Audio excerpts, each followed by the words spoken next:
And joining us live now is Rajesh Narwal, the father of young Indian Navy officer Lieutenant Vinay Narwal. He was only 26 years old and was one of the victims of the TRF terror in Pahalgam almost 3 months ago. Rajesh ji, प्रणाम. हमसे बात करने के लिए बहुत धन्यवाद राजेश जी. आज एक बहुत अहम कदम उठाया गया है यूएस की तरफ से, लेकिन मैं पहले आपसे पूछना चाहूँगा राजेश जी कि आप कैसे हैं, आपके परिवार के लोग कैसे हैं, आशा जी कैसी हैं, हिमांशी जी कैसी हैं, बताइए. शिव जी, हम कैसे हैं ये आपके कैमरे के सामने है तो बात अलग है, अदरवाइज हम कैसे हैं वो जस्ट इमेजिन कर सकते हो आप कि राउंड तक लोग कभी वो चेहरा सामने से नहीं जाता है. हम सभी लोग अब तक ट्रॉमा में हैं. सिचुएशन यहाँ तक हो जाती है कि मेरे पेरेंट्स हैं 80 इयर्स के, मम्मी और पापा जी, बिटिया छोटी है और मेरी वाइफ और मासी. मैं उनके सामने रो भी नहीं पाता हूँ, अपने आप को एक्सप्रेस भी नहीं कर पाता हूँ. मुझे मजबूत दिखना पड़ता है उनके सामने कि किसी तरह उनको लगे कि ये मजबूत है, हमें संभाल लेगा, ठीक है, किसी तरह परिवार चलाना है. मेंटल स्टेट किसी का भी ठीक नहीं है और चल रही है जिंदगी, धीरे धीरे होगा और भगवान पे भरोसा है. But still all of us are in traumatic condition में है, स्टेट ऑफ माइंड नहीं है. इतने दिन हो गए, आज तक भूल तो सकते ही नहीं है, बट टोटली ब्लैकआउट है दिमाग ना. नींद नहीं आती है किसी को भी, 2-3 घंटे से ज्यादा कोई नहीं सो पाता है. साइकाट्रिस्ट के पास जाते हैं तो दवाइयां दे देते हैं, वो भी कोई इलाज नहीं है, दूसरी बीमारियां लग गई छोटी मोटी. तो सब हम कैसे हैं, तो स्थिति ये है. राजेश जी, हम इमेजिन भी नहीं कर सकते हैं, हम इमेजिन भी नहीं कर सकते हैं कि आप और आपके परिवार ने क्या एक्सपीरियंस किया इन 3 महीनों में. इसलिए मेरा पहला सवाल वो था. लेकिन जैसे आप जानते ही हैं कि ऑपरेशन सिंदूर हुआ है, उसके बाद आज अमेरिका की तरफ से एक स्टेप लिया हुआ है. उन्होंने द रेजिस्टेंस फ्रंट, जो एक्चुअली लश्कर ए तैयबा के एक फ्रंट ऑर्गेनाइजेशन है, एक टेररिस्ट संगठन है, उनको डेजिग्नेट किया है कि एक फॉरेन टेररिस्ट ग्रुप है. इसको आप कैसे देखते हैं राजेश जी? मैं इसको इस तरह से देख सकता हूँ कि ये जो स्टेप लिया है यूएस गवर्नमेंट ने, ऐसा नहीं है कि आज एक ही रात में उन्होंने ले लिया. अब टीआरएफ है, द रेजिस्टेंट फ्रंट जो है, ये 2019 में इन्होंने बनाया था, जब जेएंडके से 370 हटाई थी हम लोगों ने, हमारी सरकार ने. तो ये उसका मुखौटा है, उसकी शैडो है ये जी. जो एक्ट वो करता था, जिस तरह की टेररिस्ट एक्टिविटीज उसकी थी, उस दिन से ही इसने 20 बार हम पे अटैक किया है, हमारे जवानों पर, पैरामिलिट्री फोर्सेस की टुकड़ियों पर, कानवाइज पर और हमारे सिटीजन्स पर. एक पीछे लॉयर थे वहां पर, उनको भी इन्होंने किया. और अभी 22 अप्रैल का मैं पर्सनली तो उसका विक्टिम मैं हूं, तो उसको तो पूरा दुनिया, पूरा ग्लोब नहीं भूल सकता कि किस तरह से उन्होंने और किस सोच के साथ उस दुर्घटना को अंजाम दिया, जिसमें मेरा बेटा भी लेफ्टिनेंट विनय नरवाल, जो यंगेस्ट था, 5 दिन पहले उसकी शादी हुई थी, वो हमने खोया है. तो ऐसे टेररिस्ट ऑर्गेनाइजेशन, वो चाहे यहाँ पर है, इंडिया में है, हमारे राष्ट्र में है, या इस दुनिया में किसी भी जगह, किसी भी देश में, किसी भी कोने में है, उन पर सैंक्शंस ये नहीं कि भाई इस पर लगा दी तो हमारा काम हो गया। मैंने कहा है कि इस तरह के ऑर्गेनाइजेशन जिनकी विचारधारा इस तरह की है, समाज को बिखेरने का, उनमें दहशतगर्दी फैलाने का, उनको नुकसान पहुंचाने की जिसकी मंशा है, ऐसी विचारधारा है, वो कहीं पर भी है इस ग्लोब पर, उन सब पे ना केवल सैंक्शंस लगाए जाएं और केवल मात्र हमारे राष्ट्र द्वारा या यूएसए द्वारा लगाई जाए।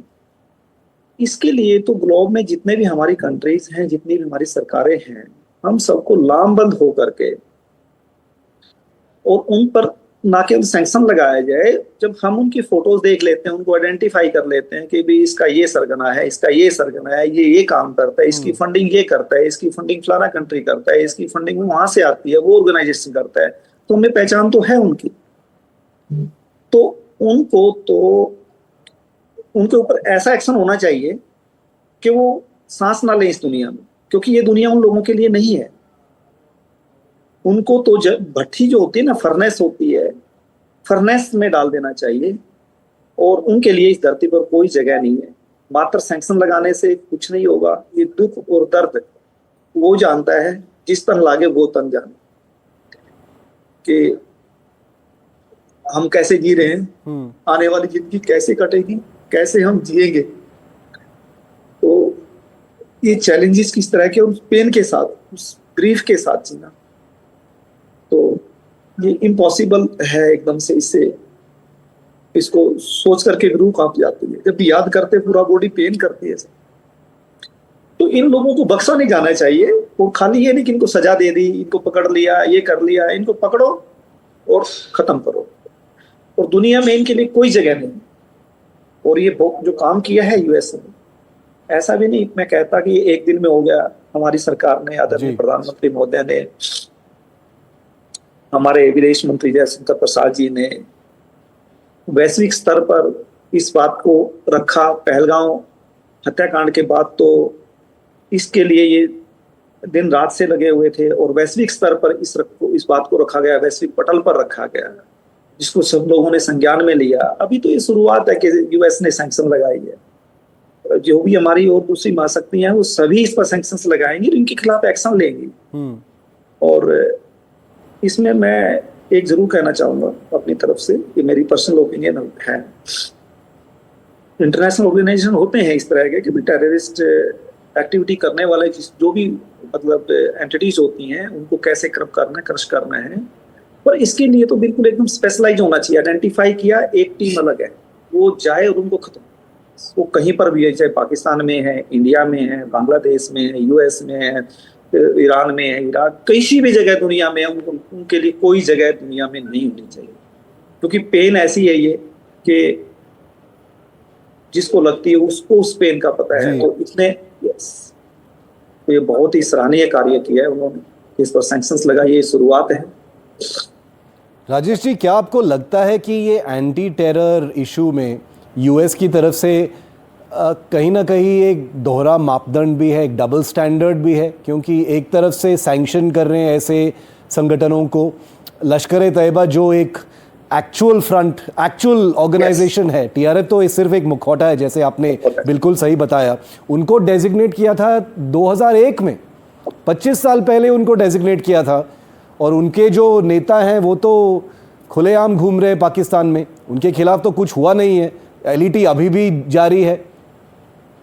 तो क्या आपको लगता है कि एक डबल स्टैंडर्ड है इसमें? ट्रंप तो आसिम मुनीर के साथ खाना खाते भी हैं। नहीं, ऐसा मैं देखो उस लेवल की बातें मैं नहीं कह सकता, ना उस पर मैं कोई कमेंट ऑफर कर सकता हूँ। आसिम मुनीर की बात है, आसिम मुनीर को उस दिन पता चले कि जिस दिन उसका बेटा या बिटिया इस तरह से विक्टिमाइज हो, टेररिस्ट अटैक में वो मारे जाए, आसिफ मुनीर या आसिफ मुनीर जैसा कोई भी, उसकी आंख तभी खुलेगी, तब उसको पता चलेगा कितनी पेन होती है। या मेरे हाथ में यदि मैं कहूं, मैं इतना बड़ा नहीं हूं, मैं मेरे हाथ में दे वो शूट करने के लिए, और मैं उसके बेटे को मारूं या बिटिया को मारूं, तब उसको पता चलेगा कितनी पेन होती है। इसमें ऐसा नहीं कि आसिम मुनीर के साथ खाना खाते ट्रम्प साहब क्या करते हैं, ठीक है, एक तरीका होता है सरकारों का काम करने का, उससे बातचीत की होगी, पूछा होगा कहीं ना कहीं, उसके बाद उन्होंने मीटिंगें की होगी, लगा होगा उनको कि यस इस पे सैंक्शन लगानी चाहिए, तो सरकार ने, यूएसए सरकार ने लगाई है। तो दोहरे मापदंड के बारे में मैं नहीं कह सकता, बट हाँ इतना जरूर है कि जिसको लगती है जानता वही है। यदि कोई भी है, अभी हमने आसिम मुनीर का नाम लिया, यदि इसकी तरह की कोई और भी है, उसके घर में चोट लगे तो पता लगता है उसको कि इसको शायद देनी चाहिए इन चीजों को, या इनको कर्म करना चाहिए, क्रश करना चाहिए। राजेश जी, आखिरी सवाल, डिप्लोमेसी के लेवल पर जो डेजिग्नेट किया गया है टीआरएफ को, ये एक विक्ट्री माना जा रहा है अभी, और वो है भी, क्योंकि इंडिया ने काफ़ी एफर्ट्स लगाए हैं इसमें, मेंबर्स ऑफ पार्लियामेंट को भेजे थे यूएस, और इसको एक लेवल में देखा जा सकता है कि एक डिप्लोमेटिक विक्ट्री है। क्या आप एक्सपेक्ट करते हैं कि ये डिप्लोमेटिक विक्ट्री को लेकर कुछ एक्शन आगे होना चाहिए टीआरएफ के खिलाफ, या सिर्फ ये नहीं तो सिर्फ ये एक पेपर वर्क या एक लीगल पेपर वर्क रह जाएगा, एक्शन लेना चाहिए अब? हाँ सर, देखो मैं भी इंटरनेशनल डिप्लोमेसी का स्टूडेंट रहा हूँ अपने टाइम में, तो मैंने पढ़ा है। तो ये डिप्लोमेटिक विक्ट्री तो हमारी है ही, और मात्र इस पे सैंक्शन लगाया गया है, यहाँ तक ये बात नहीं रुकेगी। इन चीजों में टाइम लगता है, और इनके अगेंस्ट डेफिनेटली एक्शन होगा, डेफिनेटली होगा, और यूएस ही लेगा, और हम तो ले ही रहे हैं। हमारी सरकार तो बहुत ही सेंसिटाइज है ना, और सेंसिटिव है इन मामलों में, बहुत गंभीरता के साथ ले रही है, तो एक्शन तो होगा, पर हमें पेशेंस रखने की जरूरत है, डेफिनेट एक्शन होगा। आखिरी सवाल राजेश जी, विनय सिर्फ 26 साल के थे, वो एक सैनिक थे, एक ऑफिसर थे इंडियन नेवी में।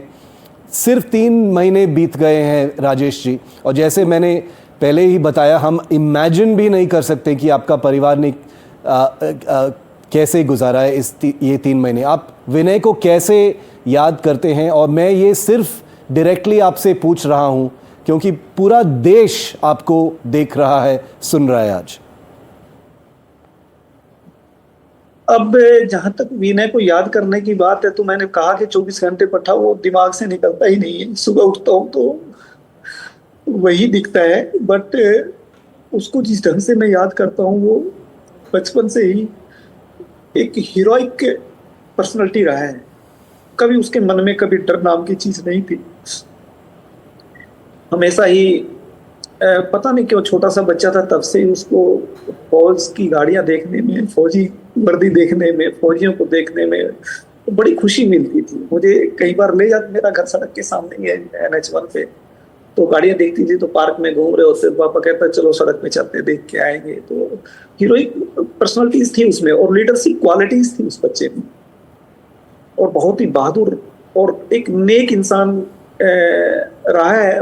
मेरे मम्मी पापा ने, मैंने, वाइफ ने, हमारा इकलौता बच्चा है, तो हम चारों की 30 साल की मेहनत उसके साथ थी, 30 साल की जी। उसके लिए सबसे बड़ा सबक हमने सिखाया उसको, पर्टिकुलरली मैंने, कि कभी जिंदगी में